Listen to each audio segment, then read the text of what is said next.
जय श्री राम शुभ सकाळ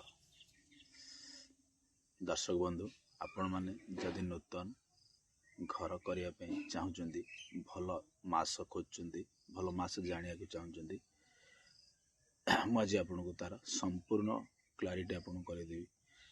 चारोटी मास विशेषकर चारोटी मास आमर जो ओडिया मास आपन से भल टे आप ध्यान दिंतु। ओडिया मास चारोटी मास चैत्र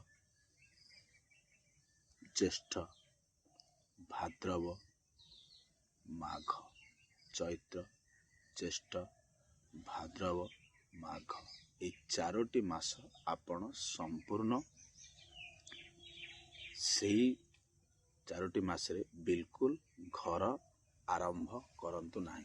शुभारंभ जो कम कहे से जिनस आप संपूर्ण निवृत्त रहतु कहीं आर बहुत नेगेटिव इम्पैक्ट अच्छी बहुत नेगेटिव इम्पैक्ट जोटा कि आपण को मन को कष्ट देवा को मु चाहूना बुझिपारे। तो बंधुगण मोर यहाँ आपन को अनुरोध रही आपन को यहाँ प्रतिकार नुह यहाँ अनुरोध मोर आपन को रही।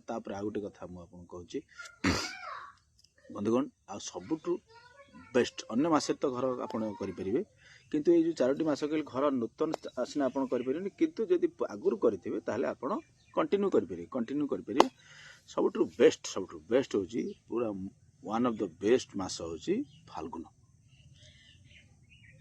फाल्गुन मास जदि आप घर आरंभ करुँच विशेषकर लक्ष्मी वृद्धि धन वृद्धि। बंधुगण जदि आप फाल्गुन मास घर कर फगुण मास जहाँ आम कहे यदि घर करुँच आपण को जीवन में अभाव तो अभाव स्पर्श भी आप आसब ना करके देखते